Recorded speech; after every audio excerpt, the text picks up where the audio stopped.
Hello everyone, स्वागत है आप सभी का हमारे चैनल पर। तो आज हम सभी जिस टॉपिक को डिस्कस करने वाले हैं वो है ओरिजिन ऑफ एम्फीबिया।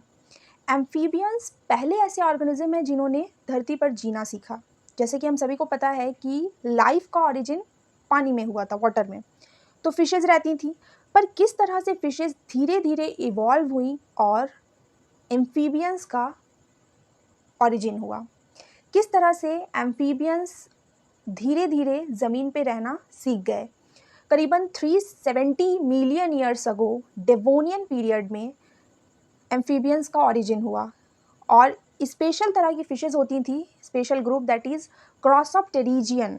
क्रॉसॉप्टेरिजियन फिशेज ही धीरे धीरे करके इवॉल्व हुई और एम्फीबियंस का फॉर्मेशन हुआ, ऐसे ऑर्गेनिज्म जो ज़मीन पर रह सकते हैं। They are first land vertebrate. तो आज हम सभी टॉपिक में देखेंगे कि किस तरह से एम्फीबियंस का ओरिजिन हुआ, इनके एंसेस्टर्स कौन कौन हैं, इवोल्यूशन इनमें किस तरह हुआ। आज के जो एम्फीबियंस है वो हमें देखने को मिलते हैं फ्रॉग्स, टोड, सैलामेंडर, ये सभी एम्फीबियन हमें अभी देखने को मिलते हैं। पर आज से कई मिलियन ईयर्स साल पहले जो एम्फीबियंस थे वो देखने में बिल्कुल ही डिफरेंट थे। ये धीरे धीरे इवॉल्व होकर आज इस तरह के हमें दिख पाते हैं। तो चलिए आज का हमारा टॉपिक स्टार्ट करते हैं, origin of amphibia. Origin of amphibia. In early Carboniferous period, some crossopterygian fishes develop into the first land vertebrates.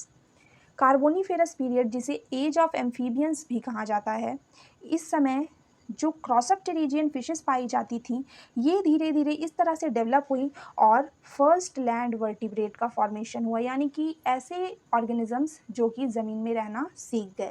और ये हिस्ट्री का एक बहुत ही बड़ा इवेंट था कि एक्वाटिक मोड से कोई टेरेस्ट्रियल मोड पे रह रहा है।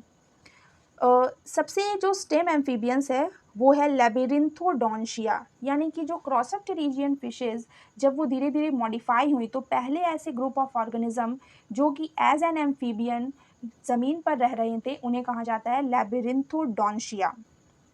एंड इन्हीं से ही आज धीरे धीरे मॉडिफाई होते होते जो हम मॉडर्न एम्फीबियन देखने को मिलता है ये उनके एंसेस्टर है। आजकल हमें एम्फीबियंस में फ्रॉग्स, टोड्स, सैलामेंडर्स, ये सारे एम्फीबियंस हैं modern amphibians. Time of origin, amphibians जो है ये डेवोनियन पीरियड में ओरिजिनेट हुए, करीबन 370 मिलियन ईयर्स अगो। पर ये फले फूले थे कार्बोनीफेरस पीरियड में, इसीलिए इसे एज ऑफ एम्फीबियंस भी कहते हैं। एम्फीबिया के जो एंसेस्टर रहे हैं, सो ये तो यूनिवर्सली एक्सेप्टेड है कि एम्फीबियंस का ओरिजिन तो फिशेस से ही हुआ है।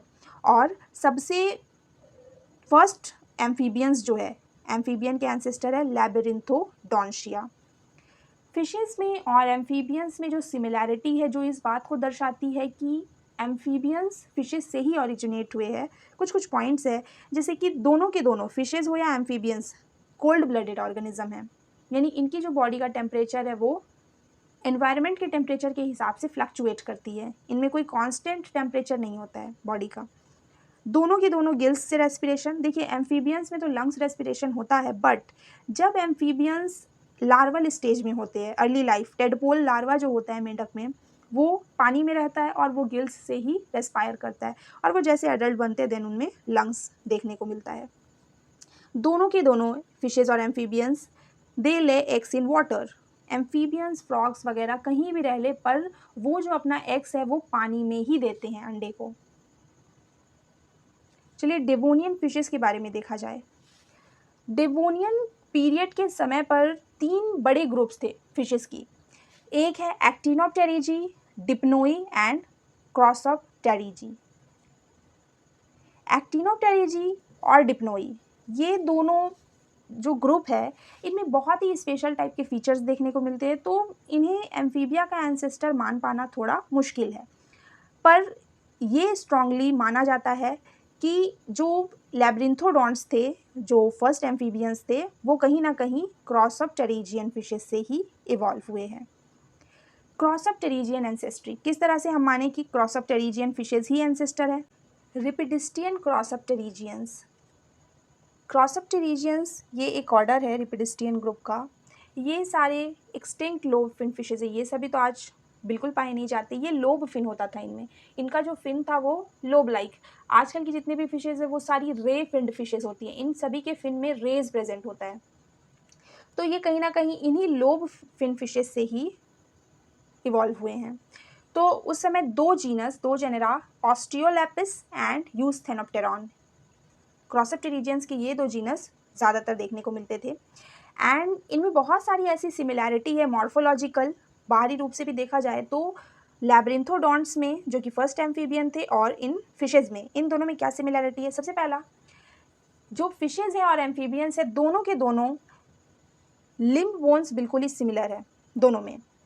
सो पेंटाडेक्टाइल लिम्ब जो एम्फीबियंस का होता था, ये 5 उंगलियों वाला, 5 डिजिट वाला, ये माना जाता है कि क्रॉसोप्टेरिजियन का ये जो लोब है, ये फिन लोब, इसी से ही ओरिजिनेट हुआ है। और इनमें जो बोन्स है वो बिल्कुल लगभग देखिए सिमिलर बोन्स प्रेजेंट है क्रॉसोप्टेरिजियन फिशेज में और लैब्रिंथोडॉन्ट्स में। Next point, their skull and jaw bones are also similar. दोनों के स्कल और जॉ बोन्स सिमिलर थे। इनमें जो एक्सटर्नल और इंटरनल लेयर्स है यानी कि नॉस्ट्रिल, ये भी लगभग सिमिलर है। क्रॉसोप्टेरिजियन फिशेज एयर ब्लैडर्स का यूज़ करती थी एयर ब्रीदिंग के लिए, और यही लंग्स कहीं ना कहीं एम्फीबियंस में हमें देखने को मिलता है मॉडिफाई रूप में। दोनों के दोनों प्रीडेटर्स थे एंड इनके जो टीथ है ये बहुत ही शार्प स्ट्रॉन्ग हुआ करते थे। इवन इनके जो टीथ है they have unique labyrinthine infolding of the enamel. Enamel जो टीथ की ऊपर की कवरिंग होती है, ये लैब्रिंथीन फोल्डिंग्स, ऐसे इनेमल फोल्डिंग्स इनमें देखने को मिलते थे। तो ये बेसिकली एक दांत है। अगर इस टीथ का हम टीएस इस तरह से कुछ सेक्शन कट करके देखें तो हमें देखने को मिलेगा कि इनमें इस तरह की कुछ इनेमल फोल्डिंग, ये लैब्रिंथीन इन फोल्डिंग देखने को मिलती थी। इसी के कारण इनका नाम पड़ा Labyrinthodontia. Next point is Ichthyostega is a primitive labyrinthodont fossil found in Greenland. Greenland में एक लैब्रिंथोडोंट का फॉसिल पाया गया जिसका नाम था इक्थियोस्टेगा। ये बिल्कुल एक ट्रांजिशनल स्टेज, एक लिंक शो कर रहा था कि किस तरह से ये क्रॉसोप्टेरिजियन फिशेस से इवॉल्व हुआ है। Evolutionary adaptation of amphibians. Amphibians ज़मीन में, धरती में रहने के लिए इन्होंने क्या क्या एडेप्टेशन अपने शरीर पर किया, किस तरह से ये ज़मीन पर रहना सीखे। एम्फीबियंस जैसा कि हम सभी जानते हैं कि ये पानी में भी रहते हैं और ज़मीन में भी रहते हैं। तो इन्हें ट्रू लैंड वर्टिब्रेट तो नहीं कहते हैं, फर्स्ट कहते हैं बस। ट्रू है रेप्टाइल्स जो कि सिर्फ और सिर्फ ज़मीन में रहता है और ज़मीन में ही अपने अंडे देता है। पर एम्फीबियंस क्या है, ये पानी में ही अंडे देते हैं। तो ये कहीं ना कहीं एक ट्रांजिशनल स्टेज है एक फुल्ली लैंड वर्टिब्रेट बनने के लिए। एम्फीबियंस किस तरह से पानी से ज़मीन में रहने के लिए इन्होंने अडेप्टेशन किया, जैसे कि रेस्पिरेटरी सिस्टम, गिल्स रिप्लेस हो गए लंग्स से, अब वो लंग्स से सांस लेते हैं एम्फीबियंस। लोकोमोशन देखा जाए तो मछलियाँ फिन्स से लोकोमोशन उनका होता है, मूवमेंट होता है। एंड एम्फीबियंस में 4 लिम्स, हाइंड लिम्स प्रेजेंट है। स्केलेटन देखा जाए तो पेक्टोरल गर्डल चूँकि स्कल से बिल्कुल ही सटा हुआ था, जुड़ा हुआ था, वो अब वैसा नहीं रहा एम्फीबियंस में, इनमें कनेक्शन छूट गया और नेक का फॉर्मेशन देखने को मिलता है।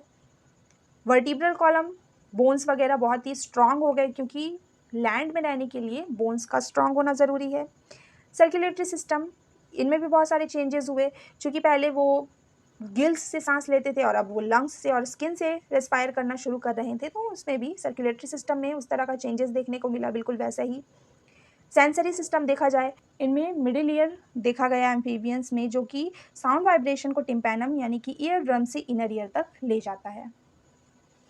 नेक्स्ट मसल्स, चूँकि ज़मीन में रहने के लिए बहुत स्ट्रॉन्ग मसल्स की ज़रूरत पड़ती है, वो इनमें डेवलप हुए। स्किन जैसे कि फिशेज़ में होती है उससे बहुत मॉडिफाई हुआ ताकि वो लैंड पर रह पाए, एम्फीबियस लाइफ को सपोर्ट कर पाए जो कि पानी और ज़मीन में रहते हैं। ये एग्स का डेवलपमेंट, ये अभी भी पानी में ही अपने अंडे देते हैं और कहीं ना कहीं इनका जो डेवलपमेंट का स्टेज है वो बिल्कुल मछली की तरह देखने को मिलता है, टेडपोल लार्वा जैसे कि है।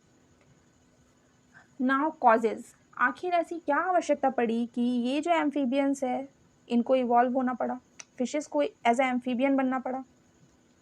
डिवोनियन जो पीरियड था उस समय ऐसा माना जाता है कि काफ़ी सूखा पड़ता था, तो जो क्रॉसोप्टेरिजियन फिशेज़ हुआ करती थी, ये लोब फिन फिशेज़, एक तालाब से दूसरे तालाब जाने के लिए ज़मीन से ही उनको पार होना पड़ता था और ये धीरे-धीरे इस तरह का एनवायरनमेंट वो रहते-रहते उन्होंने आखिरकार ज़मीन पर जीना सीख लिया।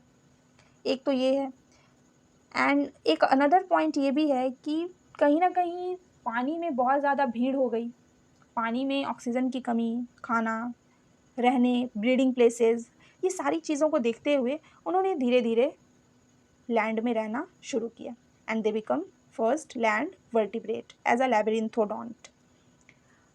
सो फ्रॉम ऑल अबव डिस्कशन ये हम कंक्लूड कर सकते हैं कि एम्फीबियंस जो है ये क्रॉसोप्टेरिजियन फिशेस से ही इवॉल्व हुए हैं डेवोनियन पीरियड में। तो कुछ इस तरह से एम्फीबियंस ओरिजिनेट हुए हैं डेवोनियन पीरियड में। तो ये रहा ओरिजिन ऑफ एम्फीबिया का नोट्स, जिसमें हम एंसेस्टर कौन थे एम्फीबिया के, एंसेस्टर्स में क्या सिमिलैरिटी थी, ओरिजिन इनका कब हुआ,